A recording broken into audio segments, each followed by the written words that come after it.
Okay, hello guys. Welcome to day 4 of our free UPCAT review. And our topic ngayon is mathematics. Specifically, polynomials, special products, and factoring. So, let me introduce myself muna. Hi, I'm Makim. I'm currently studying BS Biology in UPLB and I'm here to teach you the concepts that I know will definitely appear on UPCAT. And nandito ako para tulungan kayo na makram nyo ang inyong landas patungo sa University of the Philippines. So, tara, let's start. Again, topic natin is polynomials. Dito muna tayo. Define muna natin kung ano ba ang polynomial. A polynomial is an algebraic expression whose variables all have whole number exponents. Tandaan nyo whose variables, di ba, diniscuss natin last time, ang variable is yung letters. Lahat daw ng variables ay merong whole number exponents. Basically, kapag whole number, 0, 1, 2, 3, mga ganon, na-discuss natin yun ng day 1. This rules out expressions with fractional exponents. So, ito yung mga exceptions sa kung ano ba ang polynomial. Sometimes may questions na ganon sa mga entrance exam.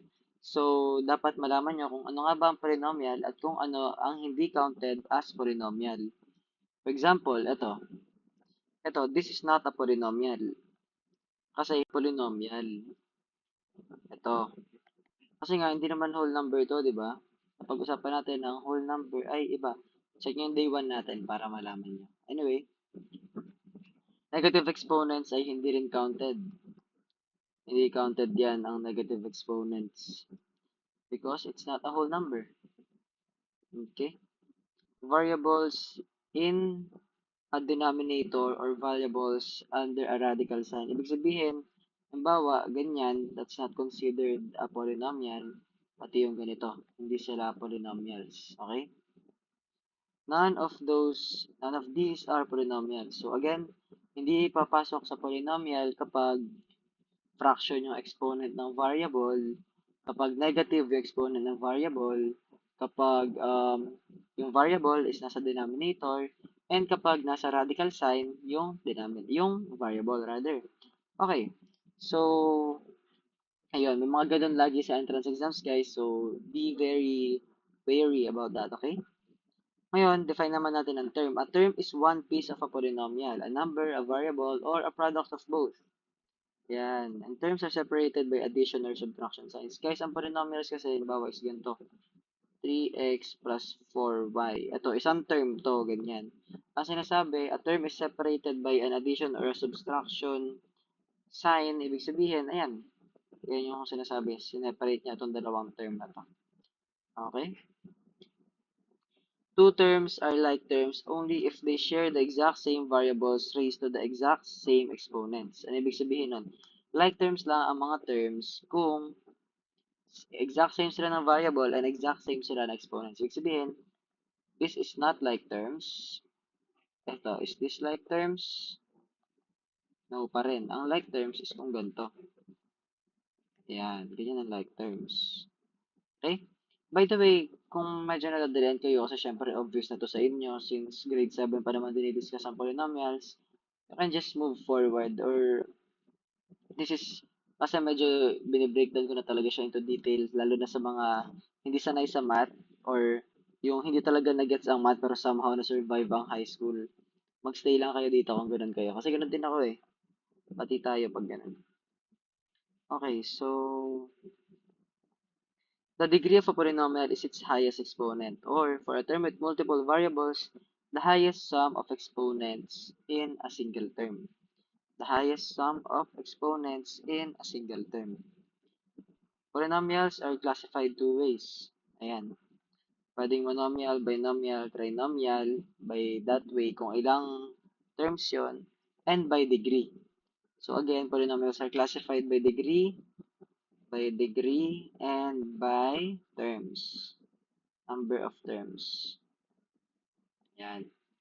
Guys, ang degree again is kung ano yung pinakamataas exponent kung pare-pare siya ng variable. Okay. Ito yung mga key concept na sinasabi natin. Okay. Ang standard form nga pala ng polynomial guys is dapat naka naka-decreasing order sila. So, pinakamalaki muna na exponent or pinakamalaking degree muna, tapos pababa ng pababa. The first term is the leading term. Ika nga. Yan. Yung analogy dyan, pwede nyo i-post, basahin nyo, tapos you can work on this work example as well para goods tayo. Okay, so adding and subtracting polynomials is simply a matter of combining like terms. Ila-line up mo lang yung terms with matching variables and exponents. Then add. Or for subtraction, flip every sign of the second polynomial first, then add. Okay. Multiplying polynomials always comes back to one idea, the distributive property. Guys, tandaan nyo, ang distributive property is very essential to polynomials. Okay? Ito yun oh. Ayan oh. A parenthesis B plus C magiging equal to AB plus AC. Bali, dinistribute lang to dito. Pinunta to dito, tapos pinunta to dito. Ganun siya. That's true multiplication. Ganun siya ng polynomials.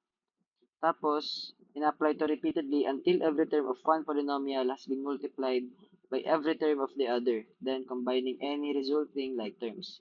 Again, kukombine mo lang talaga ang like terms. Yun ang main idea sa operations pagdating sa polynomials. Ayan, sagutan nyo itong worked example na to. Okay. Sana may natutulong ako sa inyo. Comment lang kayo ha kung mayroong bagay na hindi kayo satisfied or kung masyado mabilis. So, comment lang kayo please para malaman ko kung ano yung dapat na baguhin ko sa way of teaching ko, okay? Ito naman tayo sa special products. Dito na papasok yung FOIL method. Special products are shortcuts for four specific multiplication patterns that appear constantly in algebra. Ito guys, sobrang magagamit nyo to sa mathematics. Ito yung um, parang ito yung sinasabi kong build your foundations. Dito na nagsisimula yun. Kapag malaman nyo to, medyo madali na sa inyo mag-solve ng kahit rational or radical expressions. Basta alam nyo tong mga special products na to. Okay. Yeah, you have to memorize them. It pays to recognize and memorize them rather than expanding by brute force. So, kapag memorize nyo to, itong mga special products na to, kagaling na kayo sa math. Okay. Okay, so yung apat na yun is multiplying two binomials, squaring a binomial, difference of two squares, and cubing a binomial. Discuss natin yan isa-isa para maliwanagan tayo.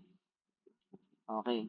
So, ang multiplying two binomials is basically done through the FOIL method. And the FOIL method, siguro alam nyo na to, grade 7 pala, which this stands for first, outer, inner, and last.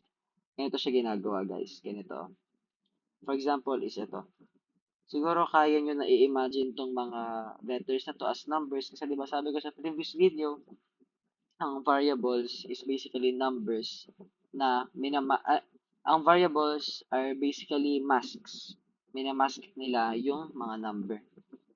Yan. X plus B. Ang sinasabi lang is, paano mo ito times to? Ganito mag-times ng polynomial. Ay, ng binomials, guys. Ganito. Times mo muna to, kasi na first term, sa dalawang, kapag i-times mo yan, di ba magiging x squared kasi x times x lang yan, which is equal to x squared, di ba? Yan. Tapos, plus mo. Sunod, FO, spin outer. Sabihin, ito naman yung papag-plus mo, ay papag-times mo. So, that's BX. Inner, AX. Tapos, last, plus AB. Ito, pwede mo pa itong masimplify kasi parehas na naman sila ng variable dito. So, treat this as coefficients, itong mga to.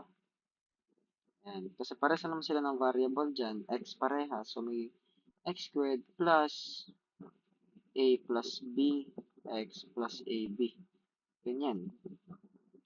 Yan, ganyan siya guys. Exactly what I did. Ganun mag-FOIL method. Siguro aware na kayo doon. Now, itong mga susunod na to is yung mga hindi ko alam kung paano gawin. Ito yung nalito ako until grade 12. Then, nung nagets ko siya, while I was reviewing for UPCAT, doon ako naliwanagan. Sabi ko, ganito pala ang math. So, halika, tuturo ko sa inyo. Squaring a binomial. Squaring a binomial, guys, diba binomial to? Paano mo i-square? Ganito siya gawin. X plus Y squared. O, di ba, parang ganito lang din yan.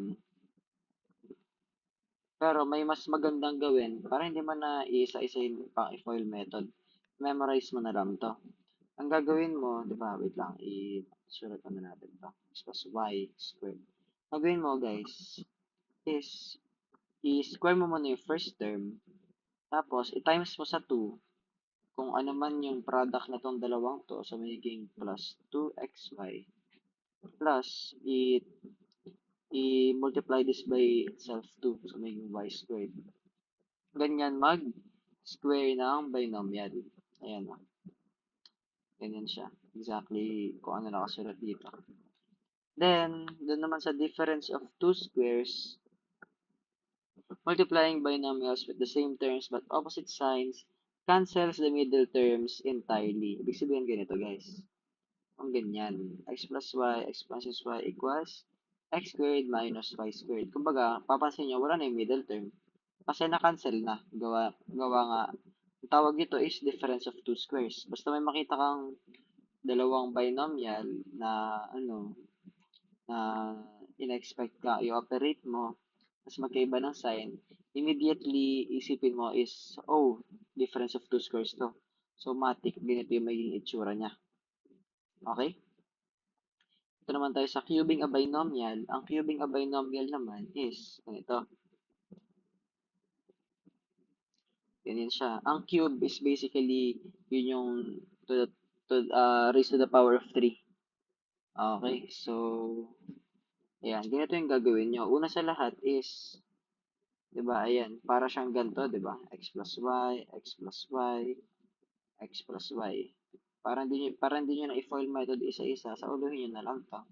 Na ganito yung magiging itsura niya. Una, magiging x cube muna yung leading term. Tapos magiging 3x squared y plus 3xy squared plus y cube. Bale, parang ganun lang din sa kanina. Ginawa mo lang is, i-cube mo to, tapos, i-distribute mo yan dyan, matic 3 yan, tapos, lagay mo dito 2 sa naunang variable. Tapos, ilipat mo naman doon sa, ilagay mo naman doon sa kabila, xy squared. Tapos, i-cube mo na naman yung last term. Ganun lang. Tapos, may sinabi din na, and if the binomial is a difference, the second and fourth terms turn negative instead. Ano ibig sabihin nun? Magiging, kung ano daw, sabi niya, kung x, yeah. Sabi niya dito, and if the binomial is a difference, second and fourth terms are negative instead. Ibig sabihin, kung x minus y yan, yung second at fourth term magiging ganito. Kumbaga, magiging ganyan. Minus second and fourth term. Tama. Ano lang guys, ganun lang kasimple ang pagko-cube ng binomial. Ayan, nakalagay dyan ang key concept. So, pwede nyo screenshot para ma-review din kayo. Ito, may analogy din dito. Tsaka example. Sugutan nyo itong example na ito para matuto kayo. Itong factoring naman, ito guys, very essential din to, lalo na sa calculus. Dapat talaga marunong kayo mag-factor. Actually, in all mathematical concepts naman, importante ito eh. Halos sa lahat. Pero sinasabi dito, factoring reverses multiplication. Instead of combining factors into a polynomial, the goal is to break a polynomial back down into the factors that produced it. Ibig sabihin guys, gumawa ka ng something, ang goal mo is i-reverse yun. Yung ginagawa ng factoring. 4 techniques cover almost every case of Cat-Will test. So, may 4 techniques ulit tayo na tatalakayin ngayon. I know it's a lot to memorize, guys. So, make sure na check nyo yung yellow basket ko kasi nagtitinda ako doon ng ginkgo biloba and it will improve your memory drastically. That's what I did. Kung bakit ganito ang memorya ko and why medyo magaling naman ako sa ACADS. Memorization kasi is heavily awarded by academics and kung gusto nyo nun, make sure to buy some ginkgo biloba sa aking yellow basket para mabasbasan ko na rin kayo. Okay, discuss naman natin tong mga to. Greatest common factor muna is the first way of factoring. Sabi dito, find the largest expression that divides evenly into every term. Then divide it out. Ganyan lang siya. Kumbaga, oh, kumbaga, i-reverse mo lang. So, ito, since same lang naman tong dalawa, ito hindi same. Sabihin yan, pwede mo na lang sila ipag-plus. Katulad lang nung kanina. Katulad lang nung kanina, ano natin. Saan ba yan? Wala eh. Pero katulad nga lang nung kanina. Mm-mm. So, isipin mo, try mo i-multiply to. Ano mangyayari? Di ba may AB plus AD? Mm-mm. So, ayun, ganun lang mag factor through GCF. Ngayon, factoring a quadratic trinomial, this is more challenging than, this is harder than it looks. No, this is easier than it looks pala. Factoring a quadratic trinomial. If a equals 1, find two numbers that multiply to c and add to b, and use them as the second terms of two binomials. Guys, to be honest, itong mga to is mas maintindihan nyo siya kung sa other ano niyo siya paturo because I'm not really an expert in mathematics. All I can do is break it down so that you can understand it. Ayun, so, and guys, pwede nyo screenshot yan para alam nyo kung anong gagawin. Kasi, I believe that magaling akong guro. Pero, I think, pagdating sa concepts na to, merong mas magaling out there na kayang ituro to better than I can. Namely, Organic Chem Tutor. Idol ko yun eh. So, try nyo yun, guys. Para mas mag-gets nyo. Okay. Ito naman, may work example na naman dito, analogy, may practice questions na rin. Ayan, screenshot nyo lang para magawa nyo. So, that ends our discussion for day 4's mathematics portion. And again guys, ito mga PDF na to is available to dun sa drive ko. From day 1 to day 25, kasi 25 days tayo mag-aaral. 25, 26 to 28 kasi is designed for mock exams. So, yun yung nakaschedule sa akin. So, kung gusto niyo ng lahat ng reviewer na yon, kasi as you can see, ang gaganda ng mga PDF ko, di ba? Kasi they are, congested. I mean, they are condensed into a into a PDF file that is easy to digest para hindi kayo ma-mental block, hindi na masyadong maraming information ang mapunta sa inyo. Kasi guys, sa UPCAT, it's better to review broad than review narrow. Kung hindi pwedeng isang subject lang yung master nyo, mas maganda. In terms of UPCAT, it's okay to be good. It's better to be mid at everything than to be good at one thing. Ganun ang UPCAT. So, that's very suitable para dito sa mga reviewer ko kasi they're so easy to digest even an elementary graduate can absorb this information.